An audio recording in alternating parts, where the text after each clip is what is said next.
하겠습니다. 오늘 말씀은 마태복음 24장 32절에서 51절 말씀입니다. 같이 한번 읽습니다. 교독할 때 제가 먼저 읽습니다. 무화과 나무의 비유를 배우라. 그 가지가 연하여지고 잎사귀를 내면 여름이 가까운 줄 아나니, 이와 같이 너희도 이 모든 일을 보거든 인자가 가까이 곧 문 앞에 이른 줄 알라. 내가 진실로 너희에게 말하노니 이 세대가 지나가기 전에 이 일이 다 일어나리라. 천지는 없어질지언정 내 말은 없어지지 아니하리라. 그러나 그날과 그때는 아무도 모르나니 하늘의 천사들도 아들도 모르고 오직 아버지만 아시느니라.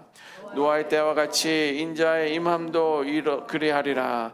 홍수 전에 노아가 방주에 들어가던 날까지 사람들이 먹고 마시고 장가들고 시집가고 있으면서 홍수가 나서 그들을 다 멸하기까지 깨닫지 못하였으니 인자의 임함도 이와 같으리라.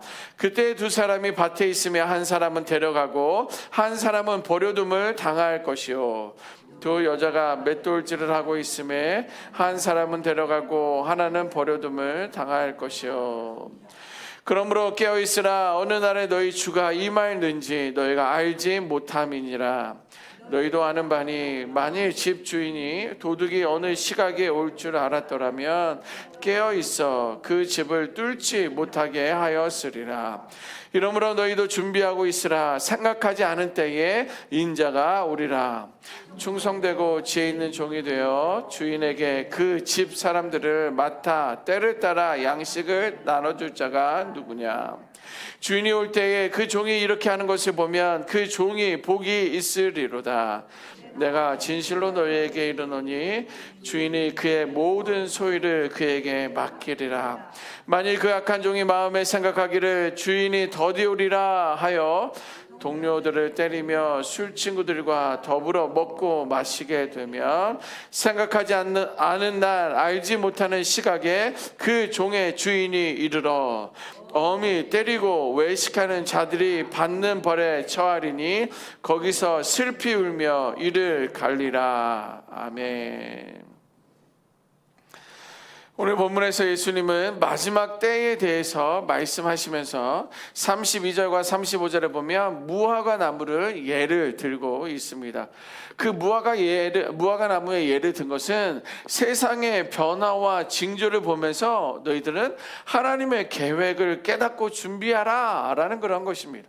그러니까 우리는 살아가면서 세상에 이런 어떤 흐름들, 세상에 일어나는 어떤 사건 사고들을 보면서 아하, 우리가 하나님께서 무엇을 말씀하려고 계시는지, 무엇을 우리가 어떻게 해야 하는지에 대해서 깨달아야 됨에 대해서 말해주고 있습니다. 오늘 말씀하고 있는 그 무화과 나무는 뭐냐면, 무화과 나무가 잎을 내면 여름이 가까운 것을 우리들은 알고 있다는 거예요. 예, 봄에 피는 꽃, 여름에 어떤 열매가 맺히는 것, 가을에 추수해야 되는 것, 우리는 시대를 보면서 나무의 상황들을 보면서 알 수 있잖아요. 저는 잘 모르지만 그래도 때가 되면 때철과일이라는 것을 알고 있기 때문에 아, 이것이 그때구나라는 것을 알 수 있다는 거예요. 마찬가지예요. 우리가 무화과 나무에 잎을 내면 여름이 가까운 줄 아는 것처럼 말세의 징조들 이제 오늘도 나눌 것이고 이제 어제도 많이 나눠왔었던 이 마지막 때의 징조들을 보면서 예수님의 재림이 가까이 왔다는 것을 깨달아야 된다는 거예요. 예수님의 예언은 반드시 성취될 것입니다. 그리고 하나님의 약속과 말씀은 절대적으로 신뢰할 수 있다는 거예요. 그래서 그 앞에 말씀하는 것은 세상의 풍조들, 세상의 변화들을 보면서 이 하나님의 때를 알아라 라고 말씀해주고 있습니다. 이어서 36절에서 41절 말씀은 그 날과 그때는 알지 못한다 라고 이렇게 기록하고 있습니다.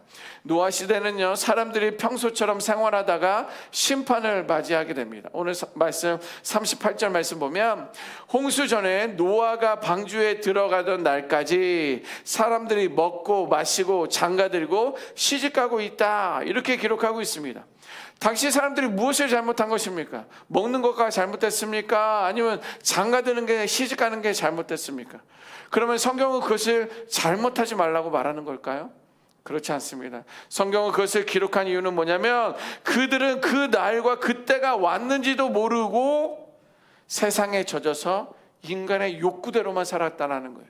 식욕, 배가 고프면 먹고 있는 거예요. 장가, 시집, 그렇게 하고 싶으니까 어떤 몸이 요구하니까 그들이 장가가고 상황이 그렇게 되니까 시집을 가게 된다라는 거예요. 그런데 마지막 때가 왔음에도 불구하고 무화과 나무에 잎이 열리며 여름이 시작됐음에도 불구하고 그들은 그것을 알지 못하고 그들이 마음에서 나오는 인간의 욕구대로만 살아갔다는 것입니다. 그리고 이어서 나오는 말씀, 두 사람이 밭을 갈고 맷돌을 갈지만 한 사람은 데려가고 한 사람은 그냥 버려질 것이다. 또 이것은 무슨 말입니까? 겉모습은 동일합니다. 오늘도 새벽을 깨우며 우리가 이 자리 이 시간에 나왔습니다. 세상에 나가면 다 똑같은 사람들처럼 보이지만 영적인 상태가 다름에 대해서 말하고 있는 거예요. 두 사람 모두 같은 일을 하고 같은 상황 속에서 그들은 살아갔지만 한 사람은 하나님 나라에 데려가고 한 사람은 버려진다라는 거예요.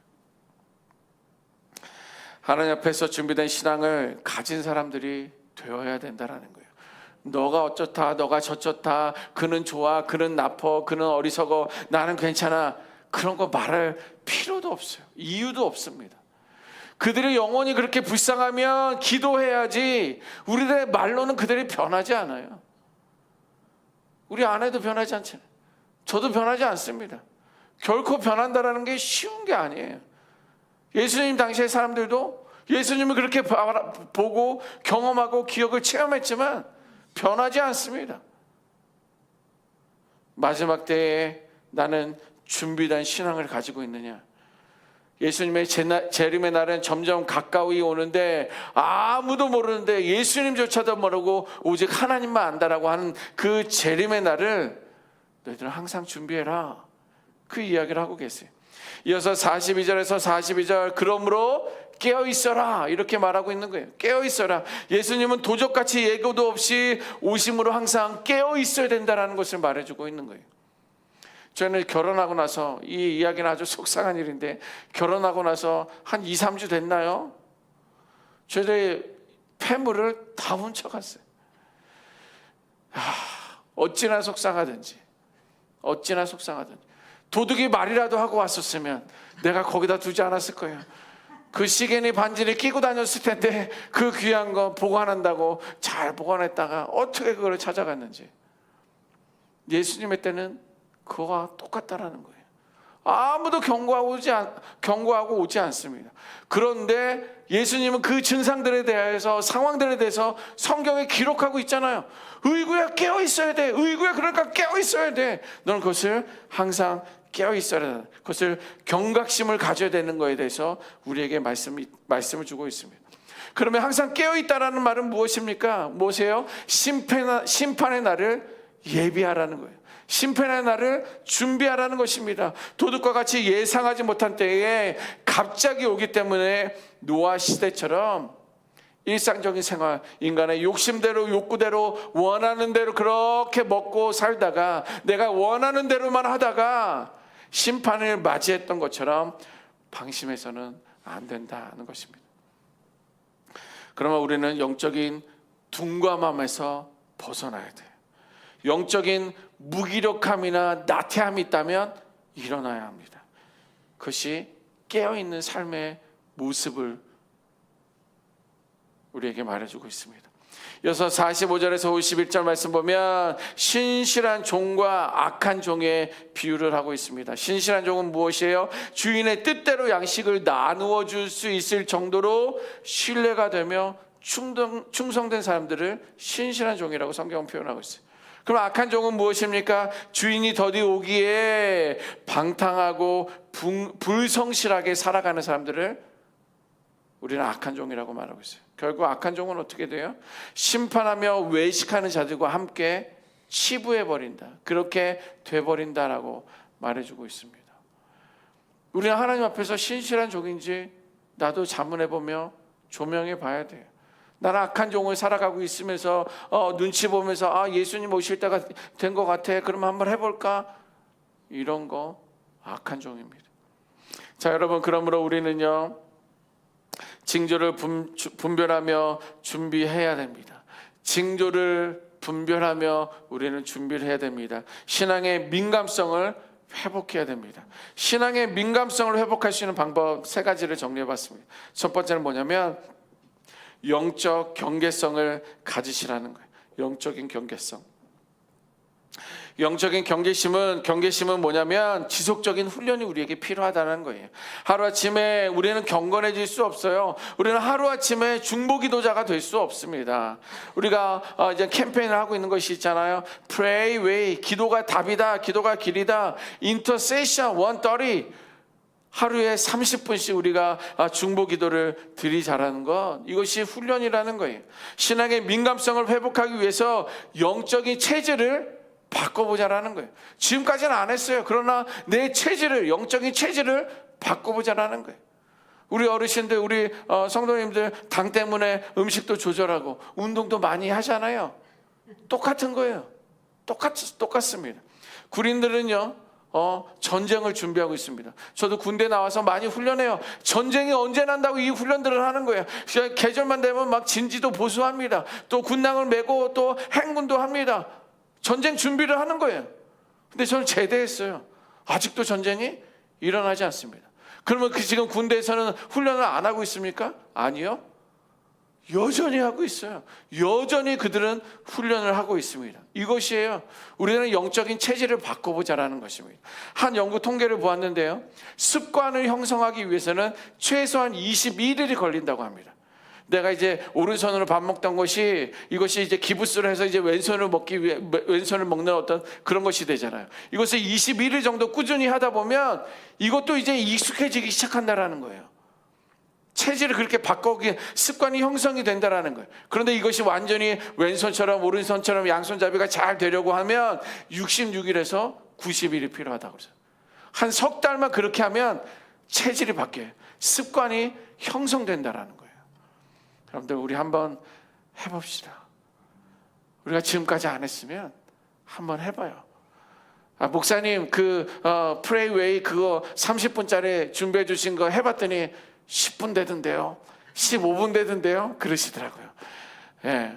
그래서 아침에도 하고 저녁에도 하고 있어요.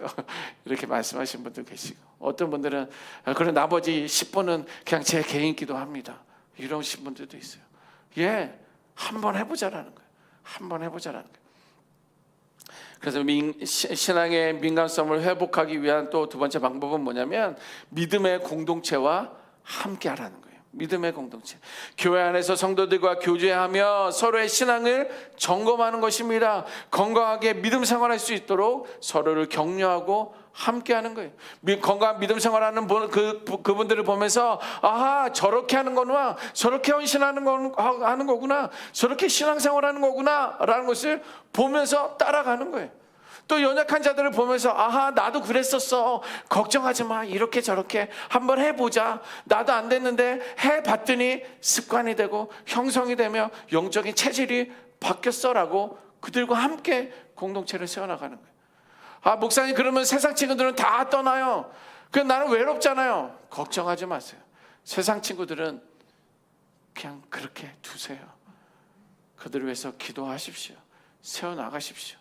우리는 믿음 안에서, 믿음 공동체 안에서 살아가며 나의 믿음과 신앙을 지키는 것도 어려운데 세상 친구들과 있으면 그들을 변화시키는 거 어려워요. 어렵습니다. 그래서 믿음의 공동체와 함께 하십시오. 우리가 매주 수요일마다 HD 은혜 공동체 성경 읽기 프로젝트, 이제 어제부터 우리가 바울 서신이 시작되었잖아요. 같이 하나님의 음성을 듣는 거예요. 안 하던 거, 성경 읽는 거 불편할 수 있습니다. 시간 내서 또 교회까지 오는 거 불편하고 어려울 수 있어요. 그러나 그렇게 믿음의 공동체와 함께 할 때 책임 공동체가 될 것이고, 그러한 믿음의 공동체를 건강하게 세워나갈 줄 믿습니다. 그것이 방법이에요. 또 신앙의 민감성을 회복하기 위한 세 번째는 뭐냐면 일상의 우선순위를 재조정하라는 거예요.